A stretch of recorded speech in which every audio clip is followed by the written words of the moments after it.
Envolez-vous avec Madagascar Airways dans le JT. Madagascar Airways, votre nouvelle référence en voyage.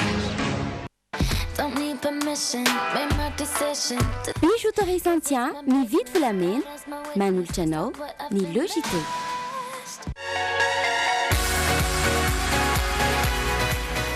Préparez un avenir sûr avec la SMIA et le JT. Alors, êtes-vous prêts à découvrir le futur? Les conducteurs exceptionnels choisissent Shell Helix. Sardine Annie, Saratir, mora ampiasaina ary mora vidy. Ankafiziny sardine Annie, miaraka amin'ny le JT. Tsara le stylo tsara ny paoziny ary misy karazany maro. Lexi, vao mandray ianao dia tia.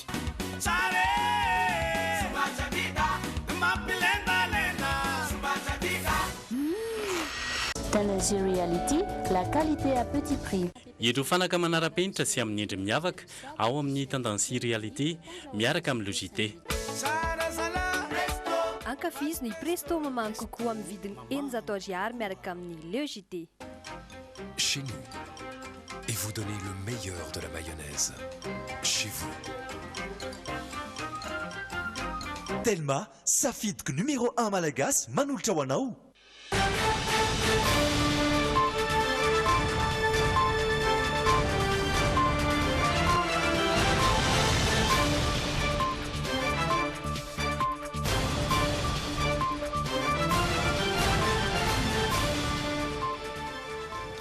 Faly miarabantsika rehetra tonga soa atao anatin'ny le JT amin'izao alatsinain'izao ireto ny lohateny. Ny zoma lasa teo no voalaza ho natongavany volavolan-dalàna ho antetibola taona 7 teny amin'ny antemera-pirenena. Mitoetrany kosa ny anantsirana ny filoham-pirenena miatrika ny filan-kevitry ny ministra sady mitokana fotodrafitrasa maro. Mitoetrany ny fiaramiasa amin'ny Madagasikara sy Chine nateo azy ireo savorovoro maro samihafa. Ao anatin'io ianao no antanitsika ny fahafantaran'ny olona ny renivohitry Chine sy Zimbabwe.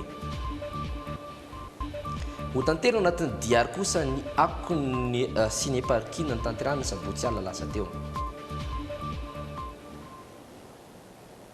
Izy rehetra no entina miarabanao tompoko lahy sy tompoko vavy sy anasana ianao anaraka ny vaovao hatramin'ny farany. Ao anatin'ny tapany faharoa mbola iresaka ihany koa isika ny vaovaon'ny fanatanjahantena sy ny insolite ny tapany voalohany ho atomboka avy hatrany ao anatin'ny ala une. Bruxelles 2016. Ny medaly volamena ho antsika malagasy. Solo fiarahantsika atao anatin'ny le JT miaraka amin'ny THP.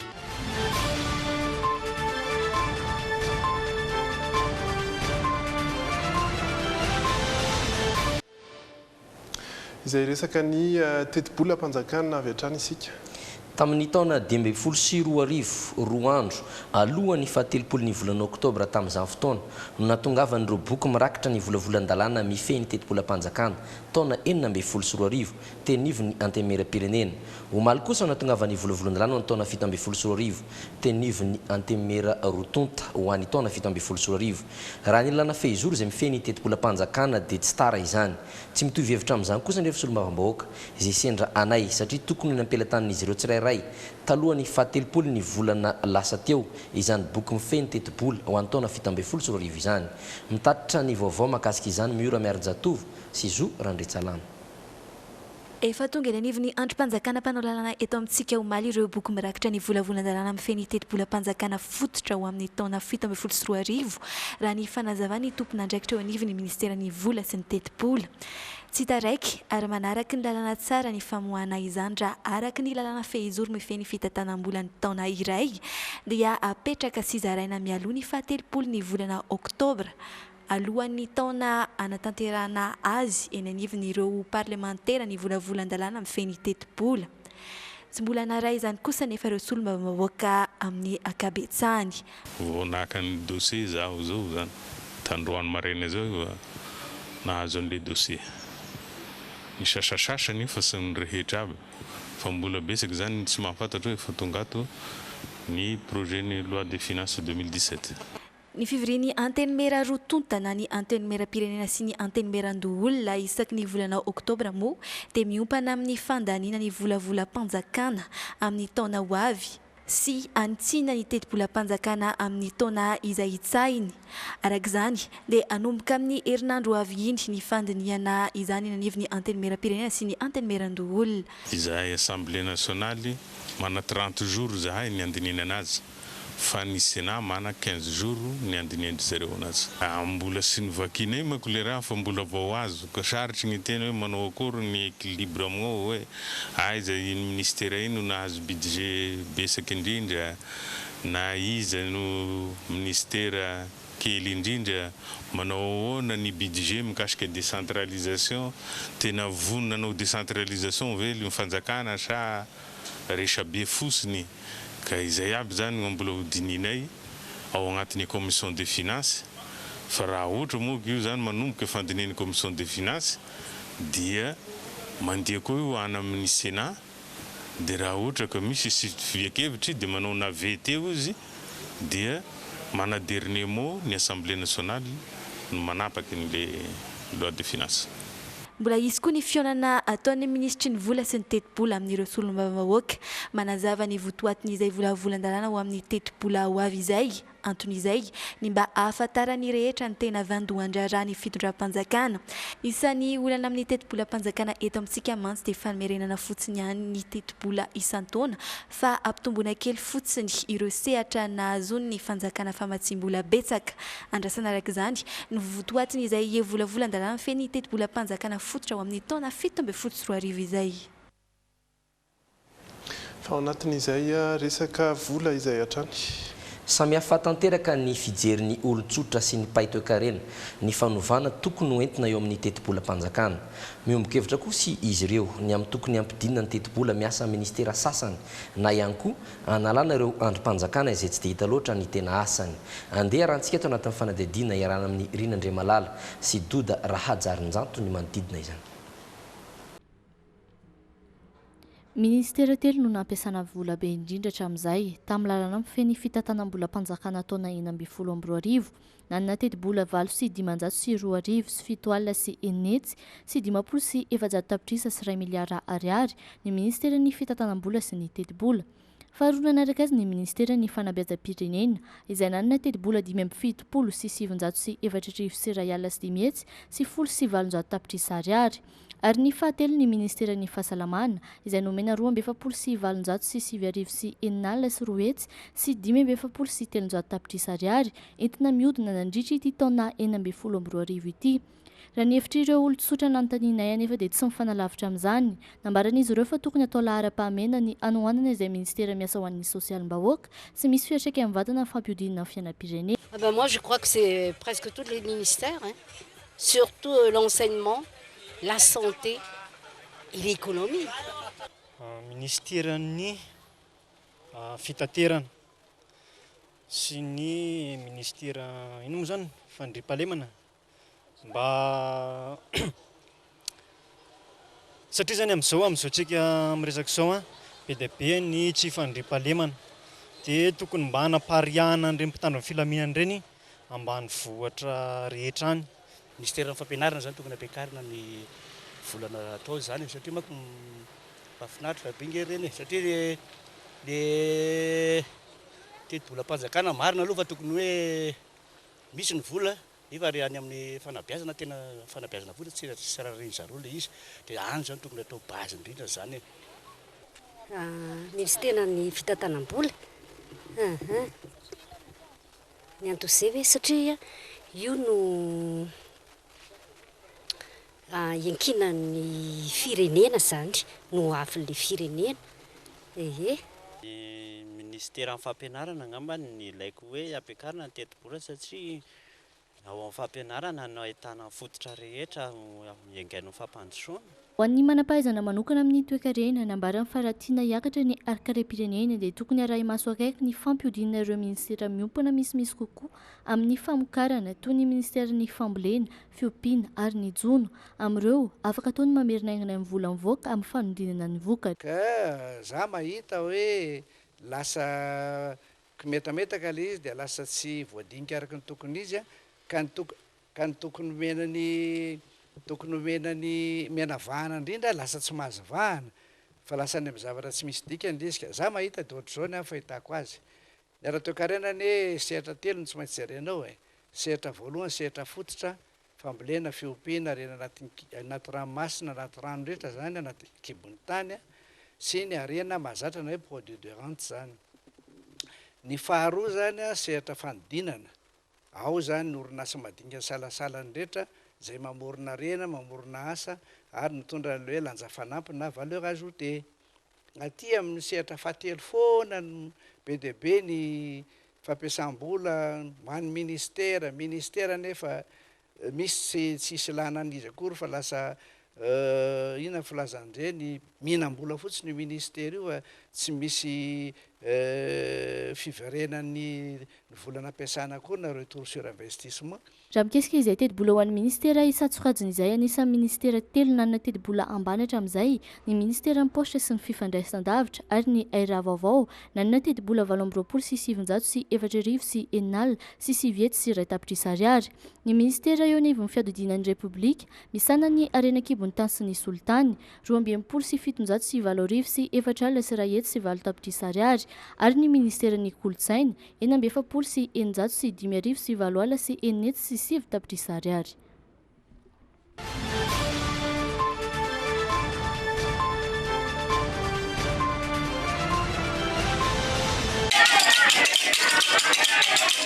tsy tany lavitra andriny antsiranana izay no nambaran'ny filora nitodika tamin'ny vahoaka atao mirenivotry ny faritra Diana ny tenany io tolakanjo mialohan'ny tarihan'ny firan-kevitra minisitra atao milapan'ny tanàna Androny Ray nametrahana izany fivoriana izany sy tao antsiranana izany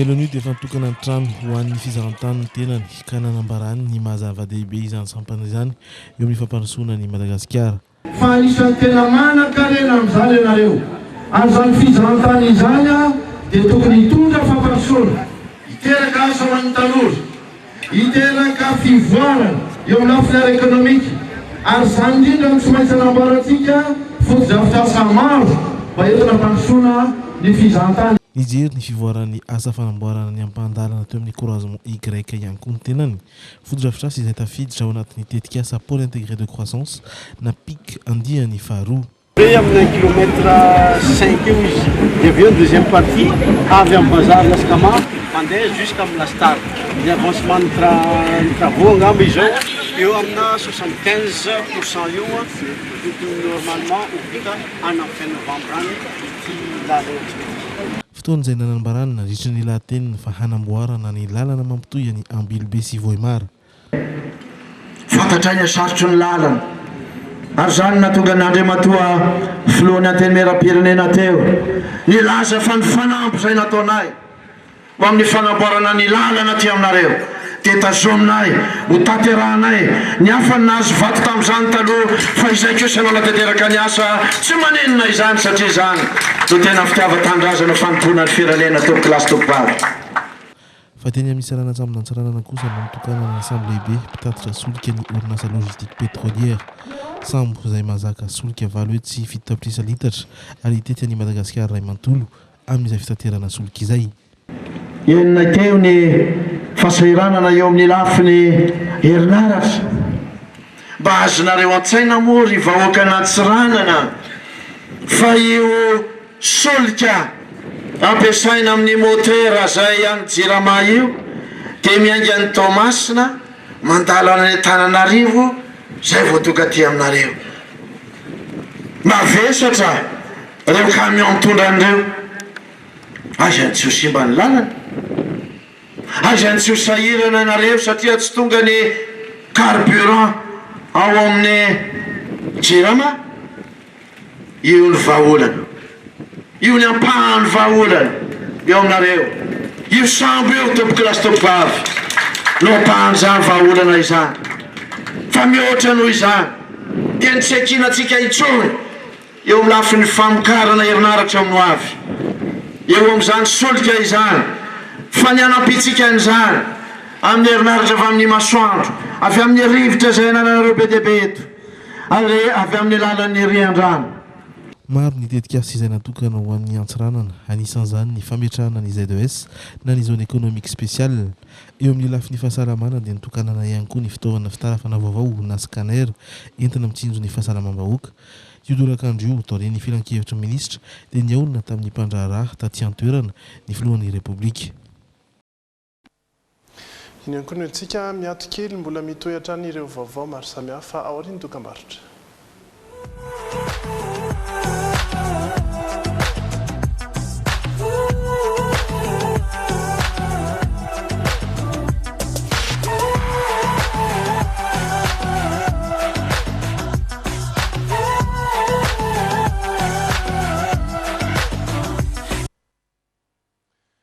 Ny fanarahanao an'ireo vaovao samihafa atao anatin'ny logité miresaka indraisika ny fifandraisany Madagasikara amin'ny anivelany ny fifandraisana amin'ny Chine maromana kokoa.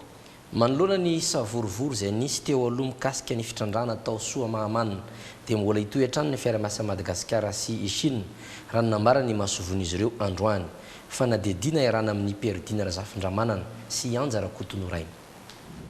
Anisan'ny fandraisan'ny Madagasikara sy Chine ny sehatry ny ara-barotra sy ny fanamboaran-dalana. Tokony hanararoatra izany fifandraisan'izany aingana ary ny malagasy ampivoarana nosy raha nambarany ity mpampianatra iray eo amin'ny tontolo ara-barotra ity. Be dia be ny zavatra tokony trandrahantsika ao anatin'ny fifandraisana amin'izany io. Isika malagasy manokana dia manana zavatra be dia be azo atolotra any amin'ny tsena sinoa fa isika malagasy no mbola tsy mahay mitrandraka an'izay zavatra tokony atao an'izay. Hany ka lasa ny mifanohitra amin'izay nisy hoe nisy sinoa ny tonga aty mitrandraka ilay izy dia manongana azy makany ivelany. Ankoatra ny fikirakirana ireny fitaovana avo lenta ireny toy ny informatika dia tokony tsy ankin-doha amin'ireo sinoa ny malagasy.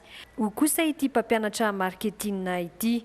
Ohatra hoe resaka hoe arendrina zao rehefa fety nasional gaga raha ohatra ka hoe zavatra tena spesial malagasy dia sinoa ny anao azy. Zavatra ohatran'izay zao tokony zavatra vitantsika aty, satroka ohatra, satroka mety vitantsika eto Madagasikara. Matetika antsika mieritreritra hoe tsy vitantsika izy, tsika manana ny traikefa azo anaovana azy raha vao resaka artisanat dia araka ny hevitra tokony vita eto Madagasikara ihany. Ny fanajana ny kolotsaina misy eto Madagasikara kosa araka izany no tokony ho tandreman'ireo sinoa raha te hampiasa vola eto amintsika izy ireo. Alors, j'ai dit toujours que les entreprises chinoises doivent respecter les lois de Madagascar. Ny teniko hatramy moa dia hoe ireo sinoa mampiasa vola eto Madagasikara dia tokony hanaja ny lalana misy eto ary tokony mba handray ny andraikitra mifanandrify aminy. C'est ça, les entreprises chinoises qui sont en train de faire. Miara-miasa amin'ny firenena hafa ankoatra ny sinoa i Madagasikara. Ny fifanajana ny maha izy azy ny firenena iray araka izany no anisan'ny lahara-pahamehana hitohizan'ny fiara-miasa. Ary mbola ao anatin'izay fiara-miasan'ny Madagasikara ny sinoa izay hatrany. 5 hatramin'ny 12,100 olona sembana no mbola tsy mampiasa ireny seza misy kodiarana na fauteuil roulant ireny. Miteraka olana amin'ny fiainana sembana ireo nefa ny tsy fananana izany fitaovana izany. Mbola fanadidina iarana amin'ny perdina razafin-dramanana sy ianjara kotonoraina hatrany. Efa mananika ny 30 taona mahery eo ianatra. Fony kely izy no tsy afa mandeha noho izy manana fahasembanana ara-batana. Anisan'ireo tsy mba manana ireny fitaovana mitondra azy ireny izy. Raha tombanana manko dia eo amin'ny 2 ka hatramin'ny 3 hetsy ariary eo ny vidin'ireny fauteuil roulant ireny raha eto amintsika. Mikisakisaka izy araka izany rehefa hanao raharaha na bataindreo mpiretam-po aminy. Folo mianadasa eny ao an-trano, zanako mamanay, sahirana be mamanay, sady izay rehefa kamboty dia papanay efa maty. Dia mba te hianana amin'izay fa mamanay mampanasa lamban'olona. Ankehitriny kosa manam-paniriana ny asa ianatra noho izy anisan'ireo olona sembana nahazo fauteuil roulant. Efa nahazo an'ity amin'izay dia tsy mba hita mavesatra ho an'ny mpianakaviako intsony. fa mba te tena amin'izay. Misa 6 eo ireo olona nahazo fauteuil roulant io akoatra ny antitra. Ireo olon-dehibe izay verina ho sahirana sy marefo indrindra araka izany no mahazo ireo fitaovana ireo. Ireo fauteuil roulant ireo tsy mandeha fotsiny amin'izao fa efa voasoratra mazava tsara any anivon'ireny tetikasa ireny hoe reto avy aiza reto dia ry zareo moa manaraka an'ireny olona ireny mandra-pahatonga an'ireny olona misy moa sasany tsy ho mahaleo tena mihitsy fa izay afaka mahaleo tena kosa dia mbola tantanana sy arahany ireo tetikasa ireo. Ny anatsarana ny toem-piainan'ireo olona sembana eto Madagasikara ireo no antony iray lehibe nanolorany mahasoivon'ny Chine ireo fauteuil roulant 10 ireo. Ary dia efa natsiditsika teo ihany ny resaka fahasalamana dia ho tohizantsika amin'izay tontolo ny fahasalamana izay. Nitondra fanazavana mikasika ilay fanakianan'ireo ivitoeram-pampianarana ambony sy université tsy miankina momba ilay fanatanterana fanadinam-panjakana tokana ho an'ireo mpianatra ho mpanampitsabo ny teo anivon'ny ministera ny fampianarana ambony sy ny fikarohana ara-tsiansa androany mitatitra izany atao anaty fanadidina ity misy rahazafinjatovo. Tsy maintsy irosona ny fanaovana fanadinana tokana ho an'ireo mpianatra ho mpanampitsabo raha araka ny fanazavana nentin'ny talejenan'ny fampianarana ambony eny anivon'ny ministera ny fampianarana ambony sy fikarohana ara-tsiansa androany satria efa didim-panjakana ny raisy ministera iny sady tombontsoan'ireo mpianatra ary fanavana n'ireo tena mifototra ny fampianarana amin'ireo mpila vola fotsiny. Mba hialantsika amin'ireo faux diplôme isan-karazan'ireo izay mizara anankiroa izy misy dia tena hoe diplôme dia tena amboarina aty ambadika aty ivelany ity mihitsy fa misy indray ny diplôme tena mitsapasasiny amin'ireo tokona tsekoly mihitsy ny fampiraraha amin'ilay olona zany hoe norme zany le diplôme fa tsy qualifie le olona mahazo azy. Dia zao ministera tsy maintsy anara-maso akaiky an'io ary tsy maintsy exige mihitsy ministera hoe aiza daholo ny liste ny mpianatra L1, L2, L3 any amin'ireo sekoly ireo iza no afaka licence tamin'ity taona aty iza no nahazo ny diplôme master dia ireo liste ireo no validé ny ministère de l'enseignement supérieur. Nolava ministera ny fampianarana ambony sy ny fikarohana ara-tsiansa koa ny filazana fa omena vahana kokoa ireo université sy fitoerana ambony miankina fanjakana fa tsy hoisan'ireo hiatrika ity fanadinana tokana ity. Na tiatsika na tsy tiatsika ny université privé ny manampy ny enseignement supérieur ny antony dia tsotra fotsiny tsy ho voasan'ny établissement public daholo ireo bachelier izay tsy mitsaha mitombo isan-taona eto antsika ary mahafaly dia misy ny université privé tena manao ny asa ny ara-dalàna mihitsy ary tadiaviny orinasa mihitsy ara ny mpianatra mivoaka ao aminy. Hitsakinan'izay nefa misy dia misy ny université privé izay tena manao fitadiavam-bola fotsiny. Raha araka ny fanampim-baovao tety dia tomboka tsy hoe io fandaran'asa ministera ny fampianarana ambony sy fikarohana ara-tsiansa io. Etsy ankilany dia nitanterana androany ny fivorian'ny komisiona manokana mandinika ny fandraisan'ireo mpampianatra mpikaroka ho tonga mpampianatra mpikaroka tompo-toerana ka antota taratasy fangatana misy 13 no voarain'izy ireo. Fotoana ihany koa andinihana fitarainan'ireo filoha université mahakasika ireo mpampianatra mpikaroka nanao tsy nety teo amin'ny asany. Ao anatin'izay tontolo izay hatrany mahakasika indray kosa fomba fitsabona vaovao avy any ivelany. Nahazo tombony ireo mpianatra ho mpitsabony ireo mihevitra ny anao ny ompandidy ny any anaty vavony sy ny tsinay sy maro hafa ny farany andro lasa teo tamin'ny fanarahana ny live stream ny ainga avy tany Paris eo amin'ity fomba fitsabona vaovao ny anaty vavony sy ny tsinay ity tetikasa ny arana tamin'ny fondation Telma aratsika ny fanadihadiana. Ny lendalenda fatratra ireto mpianatra ho mpitsabo ireto raha nanaraka mivantana avy tany amin'ny hôpitaly amerikanina tany Paris omaly ity fomba vaovao fitiliana fitsabona ny anatin'ny vavony sy tsinain'ireo marary ity. Afaka nametraka fanontaniana mivantana tamin'ireo profesora mpitsabo tany an-toerana raha teo izy ireo izay nentana malagasy roa tamin'ny alalan'ny live stream ny arana tamin'ny backbone ny Telma. Ny zavatra natao amin'izany dia hoe fampianarana ny dokotera, ny mpianatra sy ny infirmier amin'ny fanaovana endoscopie maro zany ny zavatra natao tamin'izany a ohatra fotsiny hoe nisy ny mucosectomie œsophagienne, misy ny sphinctérotomie endoscopique, misy ny écho-endoscopie sy ny fisintonana vato anatin'ny lalan'ny bile zany na ny ranona fero. Zany ohatra zany le fampianarana natao. Ankoatra ny teto Andraro dia mpianatra ho mpitsabo manodidina 20 teo eo ihany koa no afaka nanaraka mivantana izany tany Antsiranana sy Tomasina ary Fianaratsoa. Etika izay niarahana tamin'ny fondation na Telma. Araka ny hitantsika teo dia nisy eo amin'ny roanjato teo eo ny mpitsabo ny mpianatra izay nandray an'ity fampianarana ity tany Tomasina, Antsiranana, Antananarivo ary Fianaratsoa. Ny zavatra tiana marihana angamba dia ny zavatra izay niverina matetika tamin'ny teneniny reto olona niatrika an'ity fampianarana ity dia hoe faniriny dia hitohy amina domaine hafa ankoatra ny fitsaboana, ankoatra ny problème digestif ity retransmission ity izay nahafaly an'izareo tokoa amin'ny ankapobeny. Ity antsika tafiditra tao anatin'ny andiany fahatelo ny gastro-training Afrique na ny GTAF izay nandraisany fikambanana gastro-entérologue malagasy na ny AGEM Anjara. Eo amin'ny vaovao politika indray kosa.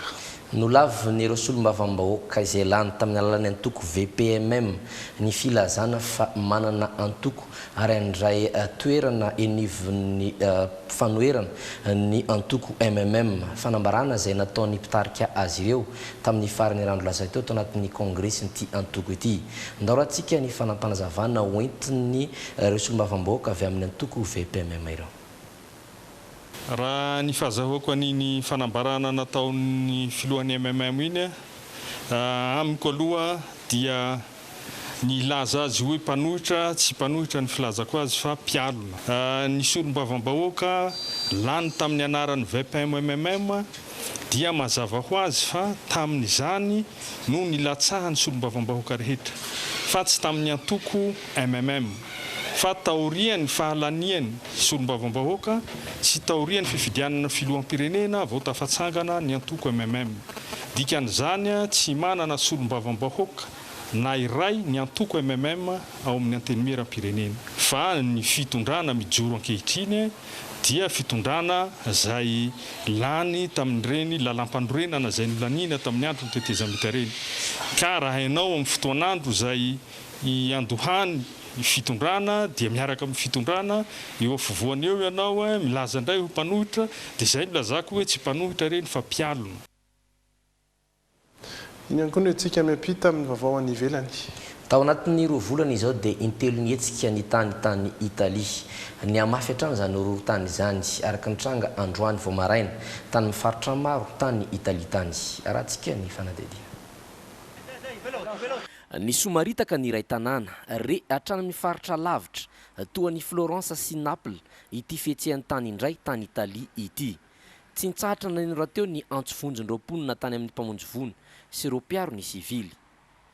Mafy mihitsy ny fihetsehany tany Roma raha araka izao fitantara mpanao gazety azy izao. Roma si è svegliata tremando. Rome a été réveillée ce matin par un tremblement de terre. Nous sommes précipités dehors. Il y avait un sentiment de danger. Nous avons retrouvé nos voisins ici. Tout le monde était terrifié. À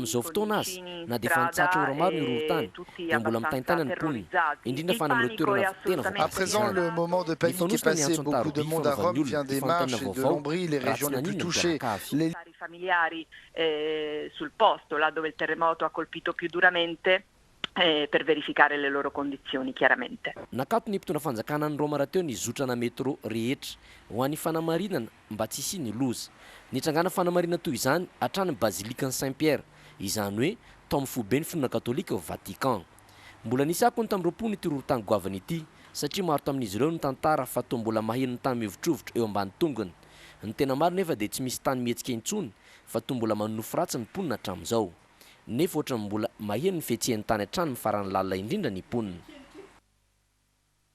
Iny ihany koa ny namarana ny actu teto amin'ny Le JT aoriany dokam-barotsika dia naraka ireo zanam-pandarana fanaraka ao maro samihafa toy ny hoy anao ny diary, ny insolite ary ny vaovao ny fanatanjahantena.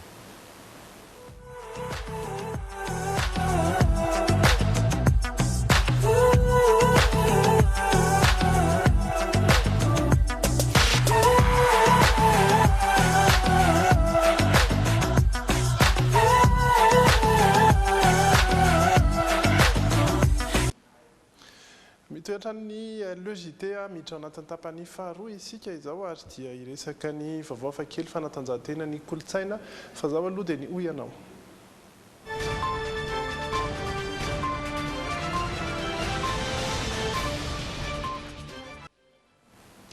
izay mahakasika ny fahalalana ankapobeny an-trano ny oy ianao any androany. fahalalana-kapobeny izay misy ifandraisana amin'ny andro eran-tany ho an'ny tanan-dehibe androany satria nanontanina ny olona sendra ny mpanao gazetany Jumine tao anatiny hoe ianao androany any fahafantarin'izy ireo ny renivohitra na firenena roa dia i Chine sy Zimbabwe izany hoe tanan-dehibe any amin'ireo firenen'ireo. Ndao raha antsika mivaly tenin'izy ireo. Renivohitra Chine araka ny fantatro zao dia i Guangzhou. Ary ny renivohitry Zimbabwe? Harare. Vohitra Chine Pékin. Zay ngamba ny Zimbabwe ngamba iza izay Aurora. Renivohitra Chine ve tsy Hong Kong. Ary ny renivohitry Zimbabwe? Tsy haiko ngamba zany ka tsy haiko. Renivohitra Chine dia Pékin. Ary ny Zimbabwe? Renivohitra Zimbabwe dia iza mora izany zay ngamba ny tsy haiko ka. Renivohitra Chine dia Songhai. Iny tena tsy haiko mihitsy iny. Iny tsy haiko. Pékin no renivohitra Chine. Ary ny renivohitry Zimbabwe? Aurore no renivohitra Zimbabwe. Ny Chine c'est moi les ici. Pékin. Ary ny Zimbabwe? Zimbabwe. Et Tokyo. Nanisa? Tokyo. Zimbabwe. Renivohitra izy moa izy teo. Zany hoe tsy nagasaka. Dia ny renivohitry Zimbabwe i Burundi. Renivohitra Chine tsy Bangkok. Ary ny renivohitry Zimbabwe? Zimbabwe. Zay tokotra misy teo. Britain misy teo. Zimbabwe moa Grande-Bretagne. Betsaka any nahita teo na izany ary nisy nandisoka dia alao inona ny valany. Ny renivohitry Chine dia i Pékin na i Beijing. Anisan'ny renivohitra misy fandraisana ara-toe-karena sy ara-kolotsaina maro amin'ny Madagasikara izany. Anisan'ireo toerana be mpitsidika ihany tokoa i Pékin hitantsika an'izao ny mythique Grande Muraille, ny ligne de défense monumentale ary ny cité interdite ohatra. Eo ihany koa ny toerana maro samihafa. Ny renivohitry Zimbabwe kosa maro pahita teo dia i Harare any amin'ny continent africain no misy azy mazava ho azy. Ny velara-tany dia mirefy 7.7 sy 3 hetsy kilometatra tora-dro. Ahitana toerana fizahantany maro ihany koa any an-toerana toy ny Mukuvizi Woodlands, ny Chapungu Kral ary ny village Sona. Izay ny valy mikasikana. Izany hoe Shanghai sy Guangzhou dia samy tanàna ao Chine avokoa ary samy tanan-dehibe saingy tsy renivohitra satria renivohitra ilay nanontaniantsika teo na zany Pékin na Beijing samy anarany avokoa izay ary toerana iray ihany izay resahana izay.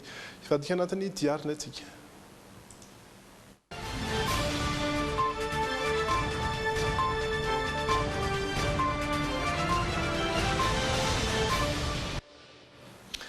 Izay iresahantsika avy hatrany aloha ny akon'ny driving monina tamin'ny sabotsy lasa teo nafana dia nafana ny atao hoe fijerenana izay orona tsara mihetsika teny amin'ny akordigy izay tamin'io sabotsy io na dia teo aza ny sakana ho an'ny ankizy latsaky ny 12 taona dia tonga marobe ireo mpijery tamin'io andro io ndao arahantsika ny sombiny ny sary tamin'ny natin'izay hafanan'izay.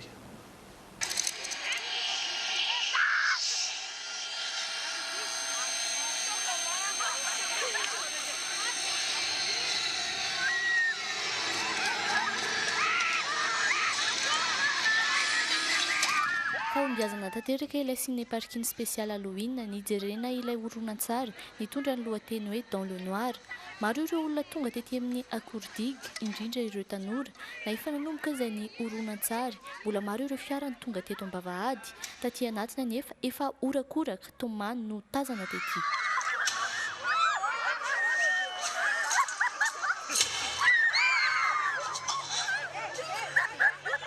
Anisan'ny nampiavaka ity ciné-parking ity ny fiarahana maromaro na olona tsy mifankafantatra azy noho ilay tahotra ilay horonan-tsary nampiorokoditra. Sy nasakana ireo ankizy latsaka ny 12 taona ihany koa ny filazana efa nandeha nandritra ireo dokam-barotra.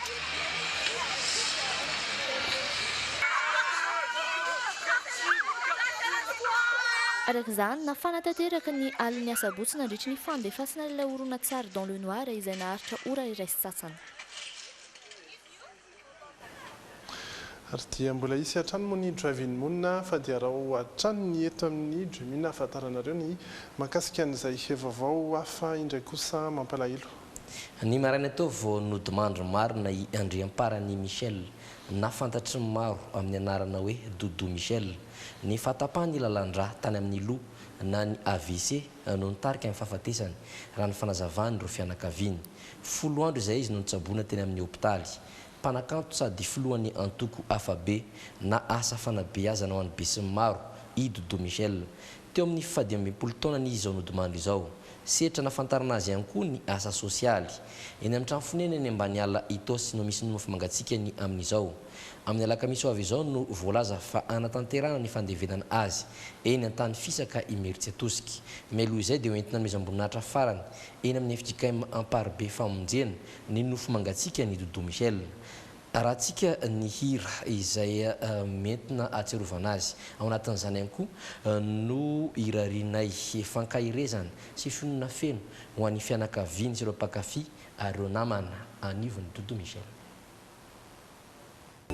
Laitoky rano soratako ho anao fahiny ratukami tsy nisoniako azatsiny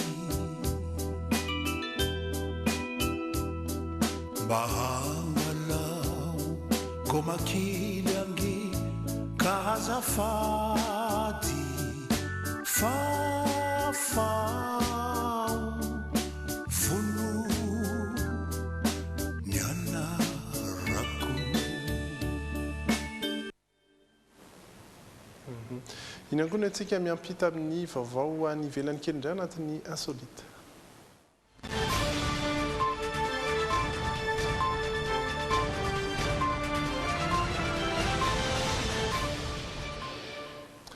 Tovovavy kely anankiray vao efa taona ity ho resahantsika ity satria izy dia manana atao hoe talenta atao ihany koa nefa hoe fahaizana ny teny pirenena 7 karazany no hainy ity zaza ity ary hainy misosa tsara tokoa. Teratany Rosiana izy Bela no anarany andao jerentsika ny tantarany. Tovovavy kely vao efa taona monja i Bela teratany Rosiana izy ary nandray anjara tamin'ny fifaninanana iray tao amin'ny televiziona fifaninanana talenta. Ny voalaza fa talentany dia ny fahaizany teny pirenena 7 karazany misosa tsara tsy misy accent. Mba hanamarinana izany ary dia nantsona olona avy amin'ireo firenena 7 ireo teto an-tsehatra. Ny fandimby ny resaka tamin'ny Bela izy ireo anglisy, frantsay, alemanina, espaniola, sinoa ary arabo. Ireo dia akoatry ny teny rosiana izay teny reniny raha teo. Hi. How are you? My name is Eli. What's your name? My name is Bella. Wow, Bella, you're very beautiful. Mba hanamarinana fa tsy anjery no manina ny resaka eto dia nisy fantaniana trany napetraka tamin'ny Bela izay novaliany mora foana avokoa. Bonjour Bella. Bonjour. Comment vas-tu? Très bien. Alors, qu'est-ce que tu veux? Je cherche quelque chose. Ah, tu cherches quelque chose? Et tu cherches quoi? Je cherche un cadeau. Oh. Nanampy ny resadresaka teto ihany koa ny soratra izay vakina teo amin'ny fahitalavitra lehibe izay mbola nanamafy fa tsy vitany mahay miteny fa mahay mamaky ihany koa ity zaza vao efa taona ity. Petit oiseau d'or et d'argent, ta mère t'appelle au bout du champ. Oui, manger du lait caillé. Kina tanteraka ireo mpitsara rehefa vita ny nandalo teo amin'ireo olona fito ireo. Raha ny fanazavan'ny reniny Yola dia nanomboka tamin'izy roa taona no fampianarana azy an'ireo teny ireo ka ny teny anglisy no voalohany. Ity reniny raha teo dia mpampianatra teny anglisy. Avy eo dia nanaraka ny teny hafa izay nakany mpitaiza mahay an'ireo teny manokana ireo hatrany. Ary rehefa nifangaro teo ny mpitaiza mahay ny teny fito dia izao ny voakany. Raha ny filazany manam-pahaizana dia vitsy ny zaza toy izao kanefa tsy ho voatery manam-pahaizana manokana vao atafavoaka izany. Raha mbola latsaky ny 5 taona dia mora kokoa ny mamolaka ny zaza hahay teny hafa amin'ny alalan'izay fampidirana olona mahay amin'ilay teny izay. Mila manohy tsy ankiato ny fampiasana an'ireo teny rehetra ireo anefa izy raha toa ka mbola tiana ahay an'ireo teny fito ireo rehefa lehibe. 你好，我叫芳芳，你叫什么？我叫贝拉。好的，如果你想要礼物的话，你要回答我3个问题，好吗？是的。第一个，我们用什么来看东西？ Izay ny an'ny Bela izay raha treto aloha izy no zandriny indrindra ka mahay teny betsaka indrindra tahaka ireny efa nisy any tovavy kely Amerikanina iray izay nahay teny pirenena 7 karazany indray kosa izy fa izy dia 7 taona izany hoe mbola zokiny lavidavitra oharina amin'ny Bela izay hitantsika teo ny tantarany. Iverina kely eto an-toerantsika anatin'ny fanatanjahantena.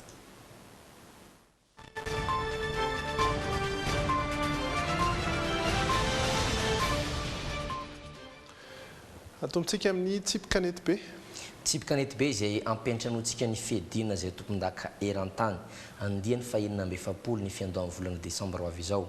Mazava ho azy fa ny fanomanana sy ny lafiny rehetra indrindra ny fanomanantena n'ireo ekipirenena no arantsika anatin'ity fanadihadiana ity.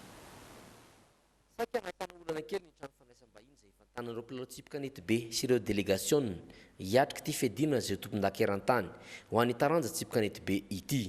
Mbola fenana ireo mpiatrika amin'ny firimben'ny francophonie ireo hôtely sy ireo efitrano fandraisam-bahiny. Teo amin'ny resaka trano somary sahirana kely satria fantatsika fa voaloha amin'ny roapolo volana novambra vao miainga daholo petehatra amin'ny francophonie.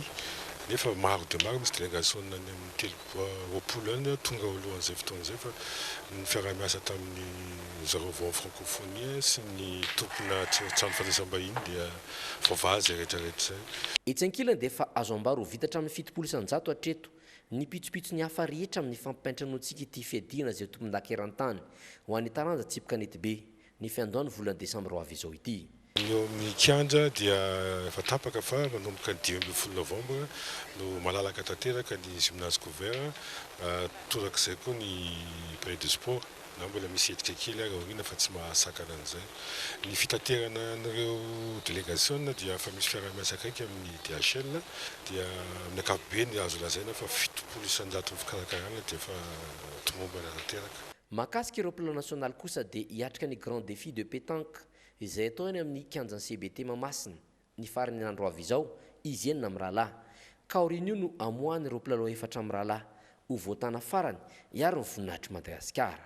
Tena mafy io satria azoko tenenina hoe raha championnat du monde zany ane équipe iray na 2 na 3 maximum no tena hita hoe misongadina amin'ny équipe amin'ny championnat du monde équipe de France indrindra fa amin'ity test aty ohatra hoe test zany fa ohatra hoe fifaninanana anatsarana zavatra sy indrindra ihany koa ampiakarana ny nivoan'ny kanety be amin'ny eto Madagasikara dia anisany tournoi anankiray ito anisany mafy satria ekipa mafy daholo ny andray anjara amin'izy io. Mandra-piandry izany dia manohy hatrany ny fanazaran-tenany sy fampifondronany eny amin'ny Bato Beach Ambohimanamboly izy enina amin'ny rahalahy ary niatrika fanana fitsapana teny amin'ny tokotany malalaka ny fiadidiana tanàna commune Ambanivohitra Masindray tamin'ny farany herinandro lasa teo. Fotoana izay nanolorana mponina sy ny mpitantana ny commune fanampiana sy fankahirezana ho fankasitrana azy ireo ny safidy ny tanànany. Eo amin'ny taranja baolina kitra indray kosa. Taranja baolina kitra izay mbola azo ambara ho be mpilalao sy mpiangaly eto amintsika toerana maro no misy izany. Isan'izany ny teny amin'ny kianjana Andrady ao anatin'ny commune Ambanivohitry Ambavady tokana Itosy izay nisina fifaninanana ary dia navory olona maro tsy araka ny eritreretin'ny mpankafy azy. Ndao raha antsika ny mahakasika izay. Ety amin'ny kianjana Andrady ao anatin'ny commune Ambanivohitra Ambavady tokana no navory olona maro be toy izao. Tonga maro be ireo mponina teny an-toerana sy manodidina ankafy sy hijery ireo loha famarana ny tournoi Bertin ny tolakano ny alady lasa teo taranja baolina kitra tamena be sy ao anatina tevana be ny kianja ilalaovana amin'izany izay hany kianja filaovana baolina kitra misy ety an-toerana. Hitarako izao moa zany fa ny fitiavan'ny vahoaka an'izany atao hoe football zany ety amin'ny commune Ambavatoka Tsimondrano dia zava-dehibe ho anay mpikarakara, ho anay mpanohana, ho an'ny mpakafia, ho an'ny vahoaka mihitsy satria sady fitazena izy no fanabeazana fa fialam-boly koa ho an'ny mpiarabelona sy ny vahoaka zany. Koa eto dia efa sady manao antsoavy sady ny tenako amin'ny malolo Madagasikara ny tenako mba hijery akaiky ny foto-drafitr'asa toy izao satria jerevo ny zavatra misy ety atoerana na fikarakarana sy ny fitiavan'le vahoakan'le izy dia tokony andaotsika ifanometanana mba entina hanatsarana ny kianja mba ahafahan'ireo vahoaka migoka an'izany ataoko hoe fafinaretana sy fitiavana an'izany ataoko hoe lalao baolina kitra zany. Nahazo mpifanina betsaka raha teo ty fananana ity satria omby noloka ho an'ireo sokajy telo nisy dia ny sokajy zandriny, ny sokajy senior ary ny sokajy vétéran. Maro zany ny ankizy eto be da be, misy 13 eto, misy 15, misy 17, misy vétéran dia misy senior. Ny senior zao tamin'ny farany teo nisy 13 dia ny vétéran misy 20 dia ny 17 misy 19 dia ny 10 sy ny 15 nisy 10 avy. Dia efa io zany final ondro zany no karakaraina eto. Azo ambaro ny zotra tsy nahitana olana firy ty fananana ity ary nainanaja ny fair play ireo mpilalao sy ekipa mpifaninana rehetra. Ary dia ino no hoentsika miampita farany ao anatin'ny meteo.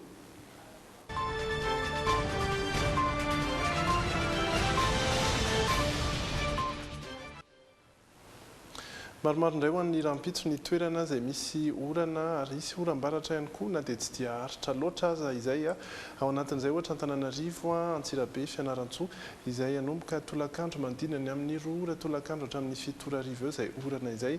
Isy ihany koa izay ho an'ny faritra Mahajanga ho an'ny tontolo andron'ny rahampitso manomboka Vaomaraina indray kosa ny anareo any Mahajanga ary tsy tokony haritra ihany koa raha ny vinavina ny faritra hafa tsy misy ambarafiry makasika ny toetry ny andro rahampitso fa dia mitovy ny tamin'ity farapara ny herinandro ity hatrany izay ihany koa no entina mamarana ny logité ho an'ny androany ny série maromaro no miandrantsika indray ao aorian'ity logité ity ary isika dia hiverina eto rahampitso indray amin'ny 7 ora sasany.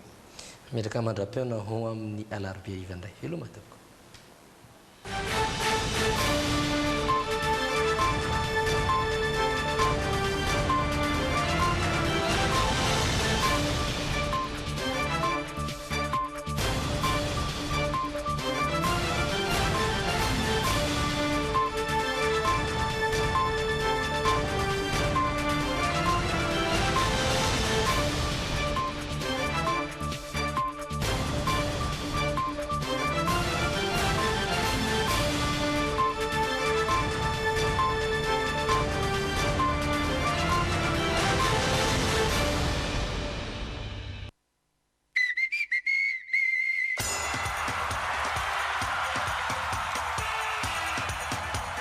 Paris Sport, ianao no misafidy.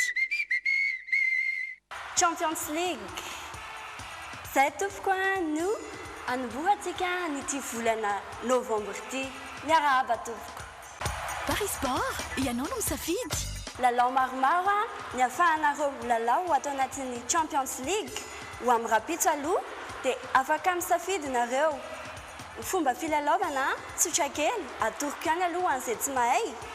Reo match rehetrarehetra ireo afaka lalaovinao hoe match anankiray ao anaty ticket anankiray.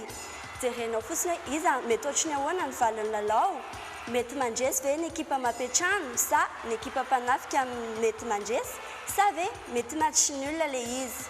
Na ihany koa reo rehetrarehetra ireo afaka akambanao ticket anankiray. Paris Sport, ianao no misafidy. Lalao resahantsika voalohany atao anatin'ny Champions League androany arany dia Atletico Madrid sy FK Rostov. Io hitanareo io ny kotony Atletico Madrid eto kelikely ny kotony mihoatra amin'ny Rostov izay atao hoe 21 be zao. Kanefa raha maka Atletico Madrid ianao dia raha ohatra hoe arivo ariary ny lalaovinao dia ilay arivo ariary lalaovinao iny mampitombona an'ilay 1,11 raha tokosy ka io rostov iny alainao dia na 500 ariary ary lalaovinao ampitombona ny code 21 be io dia be da be mihoatra n'ilay arivo ariary ny vola azonao. Paris Sport, ianao no misafidy. Envolez-vous avec Madagascar Airways dans le JT. Madagascar Airways, votre nouvelle référence en voyage. Telma, safidiko numéro 1 malagasy nanotra ho anao teo. Tsara le stylo tsara ny paoziny ary misy karazany maro. Lexi, vao mandray ianao dia tia. Alors, êtes-vous prêt à découvrir le futur? Les conducteurs exceptionnels choisissent Shell Helix. Ny motorisantien, ny vity volamena, manolotra anao ny logité.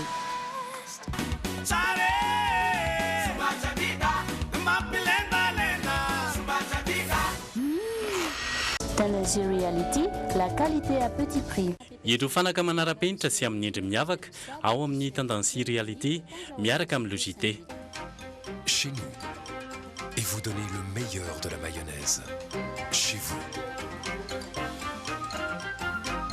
Sardine Annie, tsara tsiro, mora ampiasaina ary mora vidy. Ankafiziny sardine Annie miaraka amin'ny logité. Ankafiziny presto mamamy kokoa amin'ny vidiny 100 ariary miaraka amin'ny logité. Esmia vous a présenté le JT.